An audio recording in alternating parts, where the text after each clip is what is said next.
Empezaremos con John B. Watson. Este nació en Carolina del Sur en el año 1878. Sus padres fueron Pickens y Emma Watson. A lo largo de su vida, Watson tuvo que trasladarse a diferentes ciudades. Algunas de estas fueron Ready Drivers, Whitehorse y Tarbert Rest. Watson entró a la Universidad de Furman en 1894 y se graduó en 1899 para luego obtener un doctorado en Chicago. La primera investigación de Watson estuvo relacionada con la conducta de las ratas en crecimiento y el desarrollo de su sistema nervioso.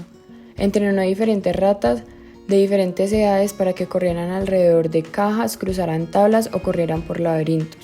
Las ratas jóvenes de alrededor de 12 días podían aprender a encontrar el camino en las cajas y cruzar tablas para poder llegar hacia sus madres, pero en el laberinto ellas se acurrucaban y se quedaban dormidas, mientras que las ratas mayores aprendían exitosamente el hallar el camino a través de los laberintos. Watson concluyó que había un cambio significativo en la vida psíquica de las ratas alrededor de la edad de 24 días. La segunda fase de la investigación estaba relacionada con el cambio en la inteligencia y los cambios en el cerebro de las ratas. Por esto, Watson sacrificó y examinó los cerebros de ratas entre 1 y 30 días. Después de esto, observó que las ratas de 24 días de edad tenían un incremento significativo en las fibras nerviosas de la corteza y sugirió que esta podía ser la base por la cual las ratas con edades más adultas tenían un mejor desempeño en los experimentos. Watson se formuló una pregunta muy importante: ¿cómo lo hacen? Así que primero entrenó a las ratas para que corrieran en el laberinto a la luz del día. Después de que lo habían aprendido, probó si eran capaces de hacerlo en la oscuridad y efectivamente su desempeño no cambiaba. Viceversa, las ratas que eran entrenadas en la oscuridad corrían igual de bien a la luz del día.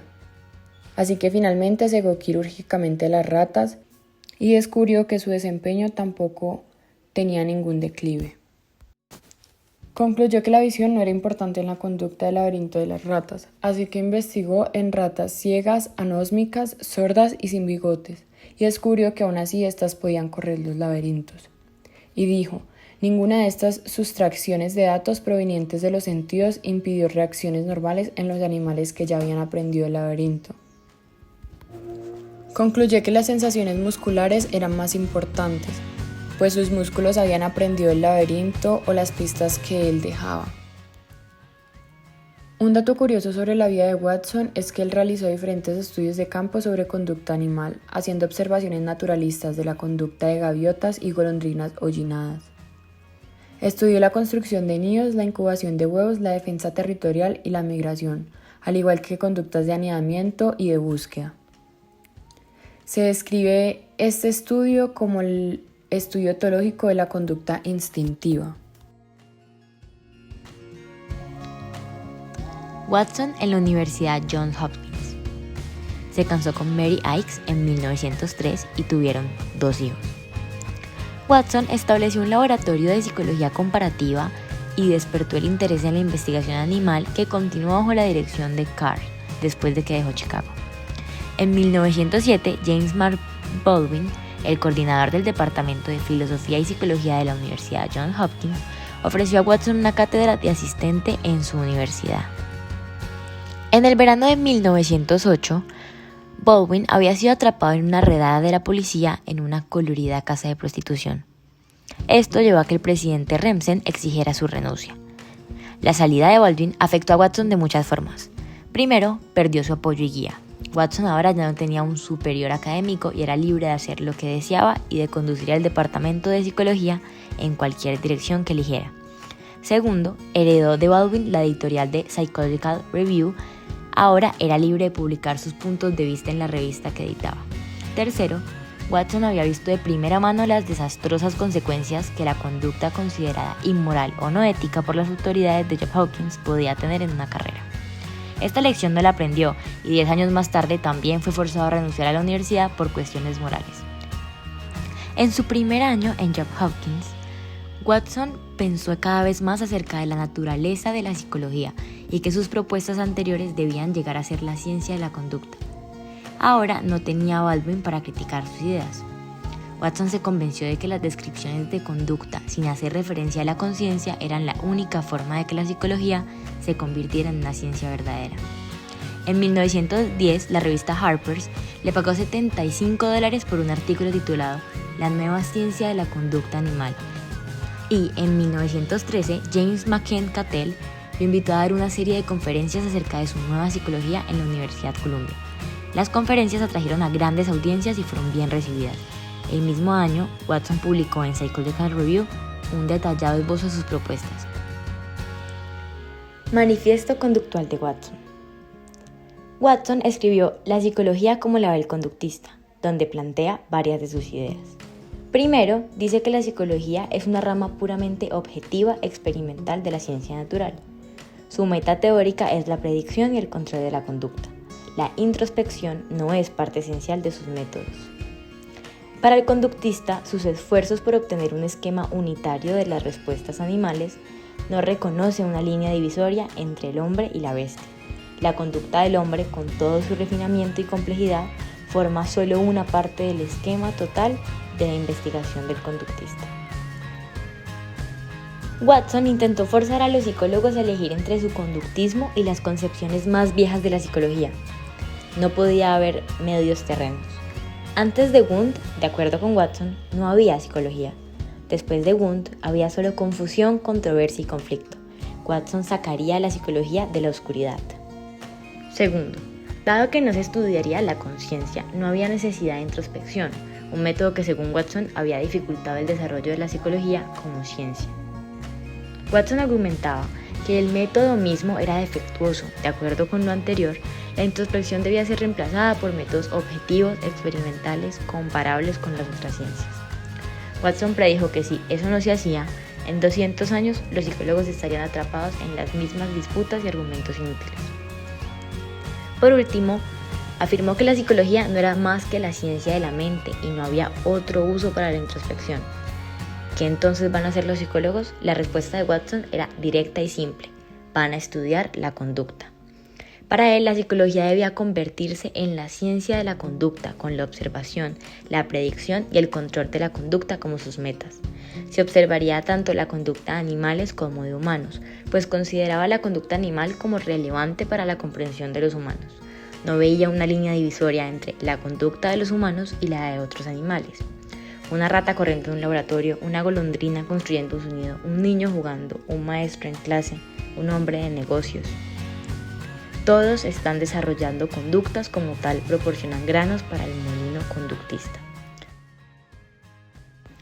Otras de las afirmaciones que Watson realizó en este escrito fueron las siguientes. Primero, afirmó que la psicología había fracasado durante los 50 años y pico de su existencia en desarrollarse como una ciencia natural sin disputa.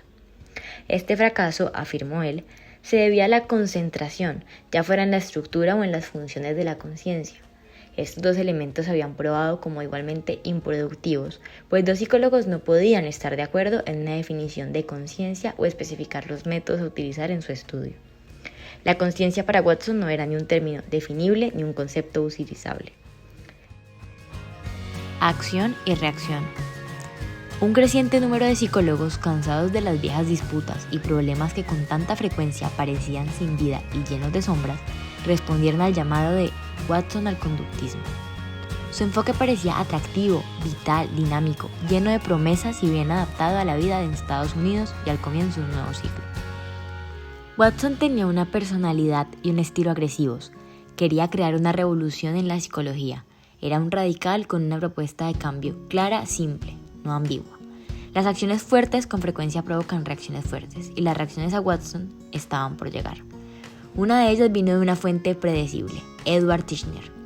Titchener defendía los estudios introspectivos de la conciencia y señalaba que la psicología era aún una ciencia joven que había progresado.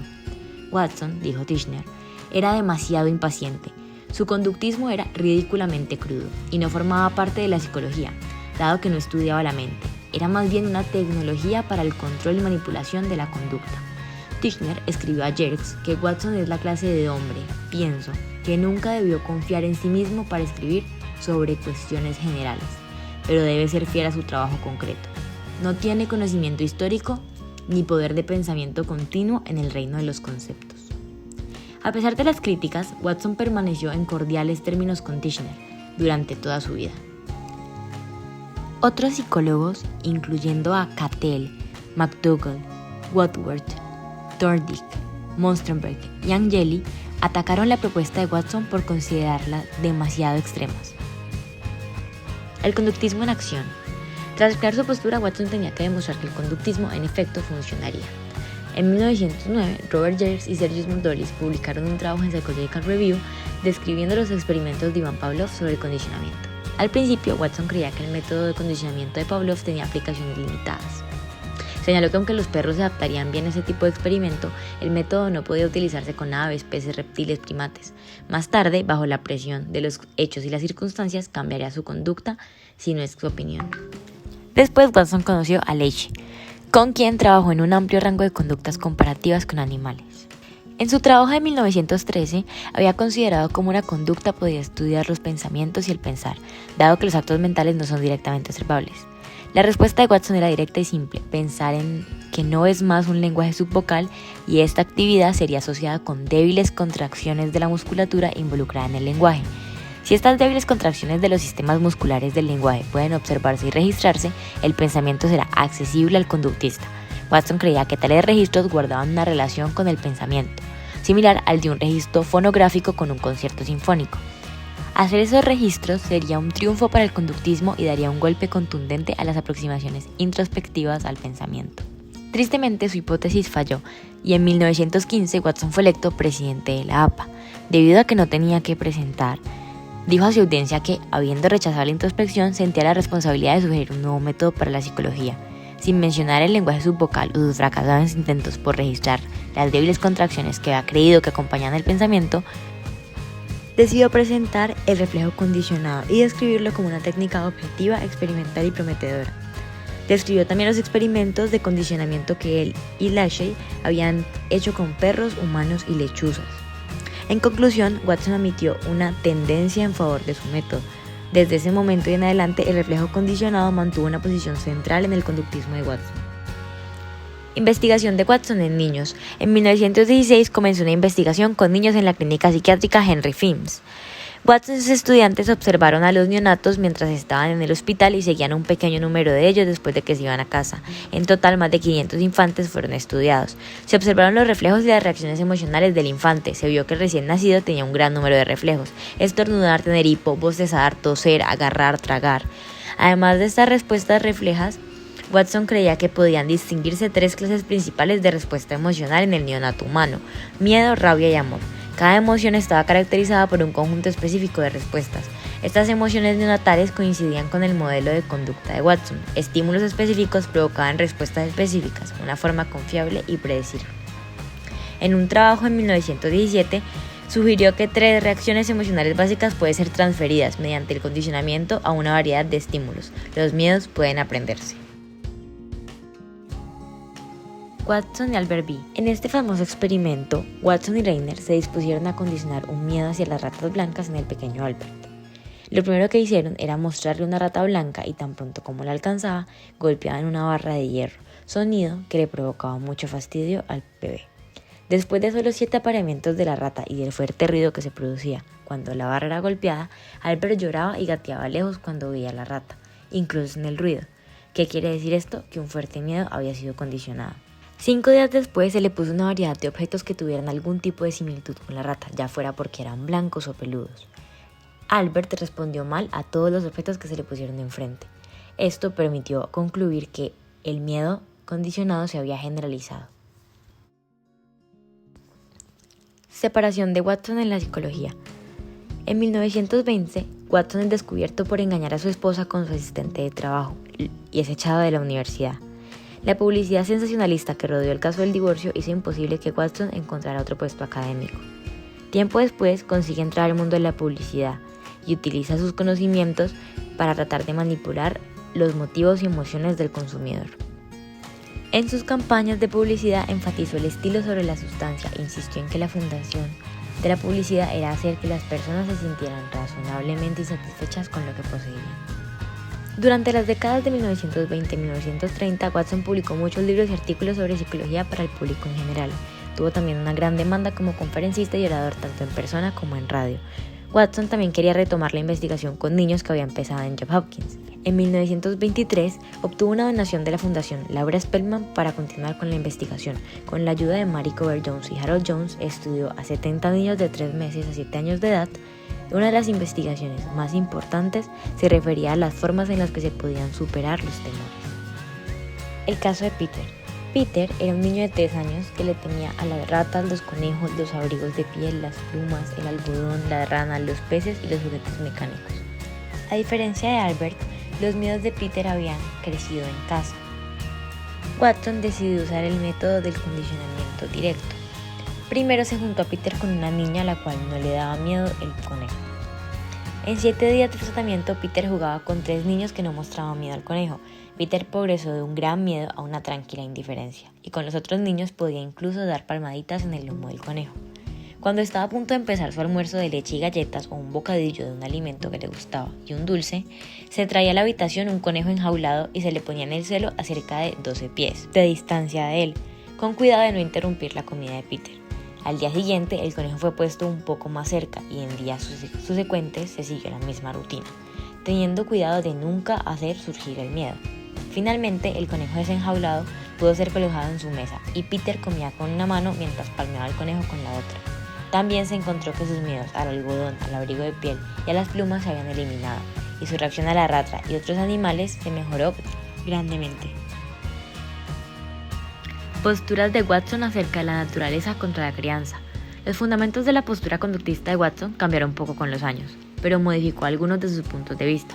Un buen ejemplo es su cambiante concepción de los papeles relativos de la naturaleza y la crianza en la determinación de la conducta. En su libro Conducta, una introducción a la psicología comparativa de 1914, describió los instintos como importantes influencias en la conducta de un animal. Watson creía en ese momento que mucha de la conducta animal podía describirse mejor como instintiva, respuestas congénitas desplegadas serialmente bajo la estimulación apropiada. Luego, en la psicología desde el punto de vista de un conductista, su postura había cambiado. El libro se ocupaba casi exclusivamente de la conducta humana y aunque Watson describió una larga lista de conductas humanas afectadas por los instintos, la mayor parte de estas conductas son realmente consolidaciones de instintos y hábitos. En Conducta, de 1924, la sentencia del hábito fue completa. Watson incluyó 2 capítulos con el provocativo título ¿Existen los instintos? Su respuesta fue que los instintos no existen y que los hábitos son dominantes. La manera de cómo se forman esos hábitos se convirtió en central para el conductismo de Watson. De 1924 en adelante, el término instinto no tuvo cabida en la psicología de Watson.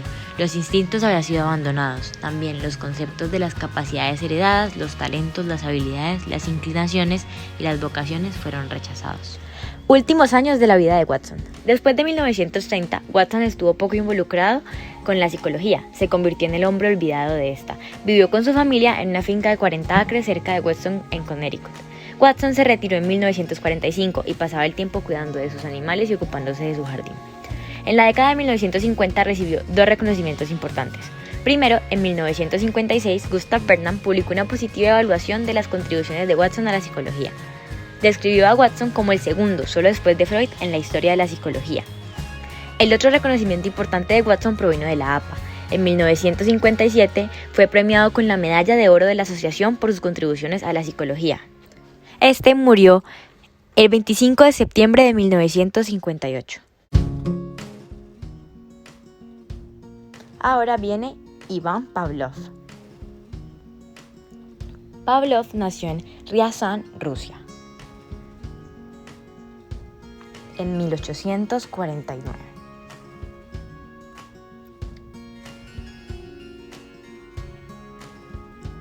Este nació en el seno de una familia religiosa.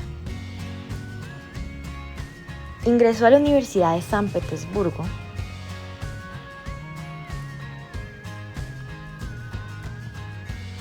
donde se graduó en 1875 como candidato de Ciencias Naturales. Se hizo cargo de un laboratorio de medicina experimental y en este comenzó sus primeras investigaciones.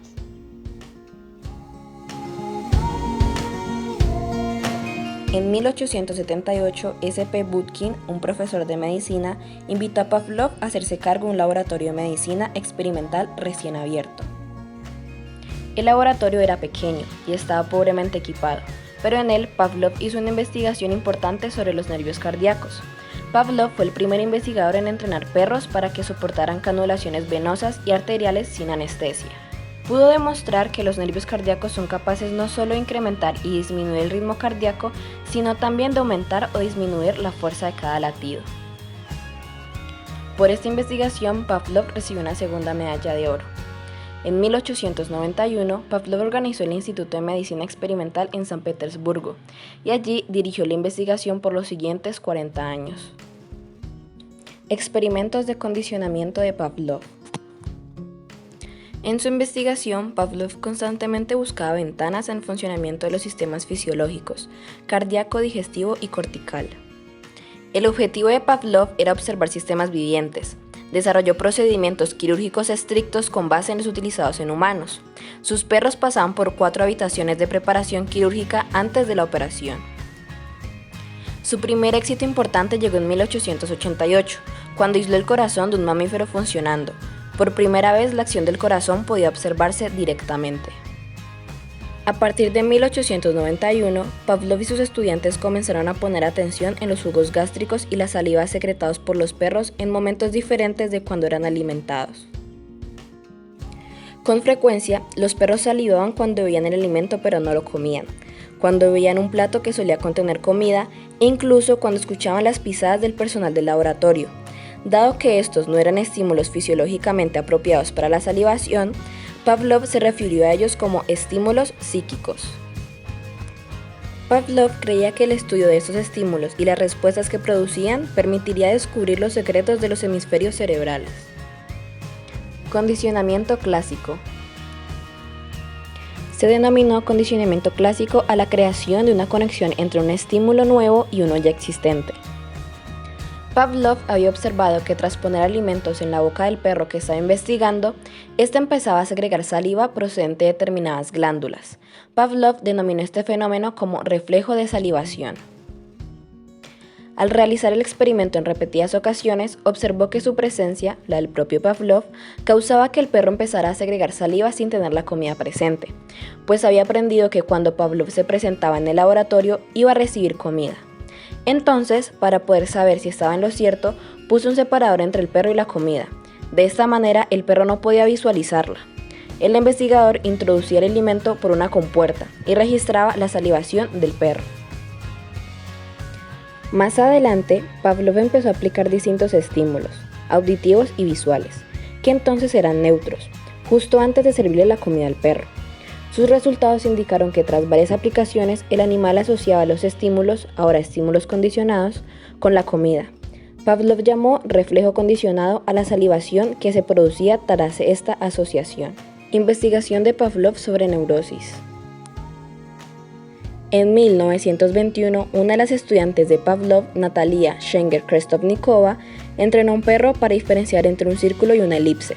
Al principio las figuras eran muy diferentes y el perro fácilmente aprendió la diferencia. Luego la elipse se hizo cada vez más circular.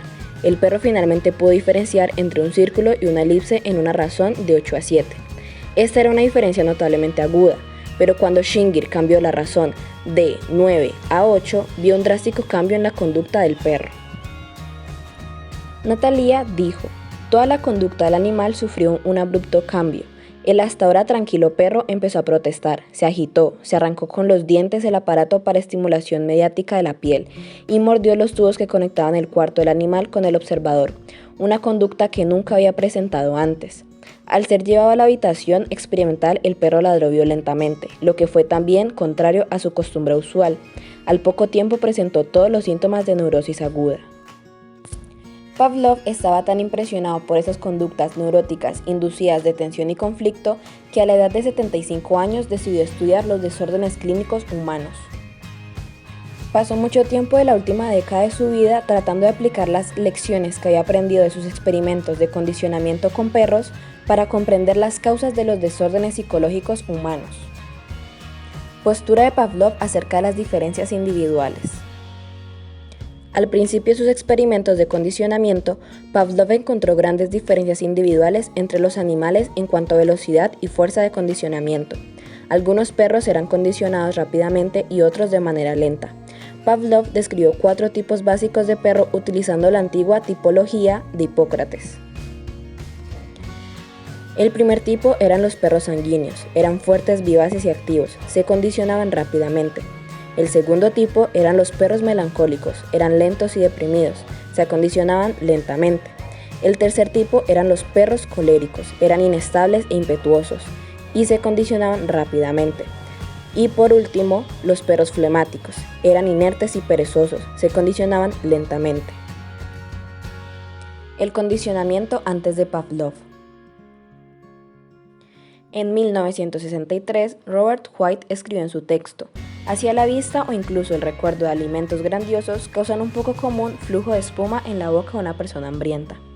Y en 1803, Seduma señaló que con frecuencia se secreta saliva a la hora en la que estamos acostumbrados a comer.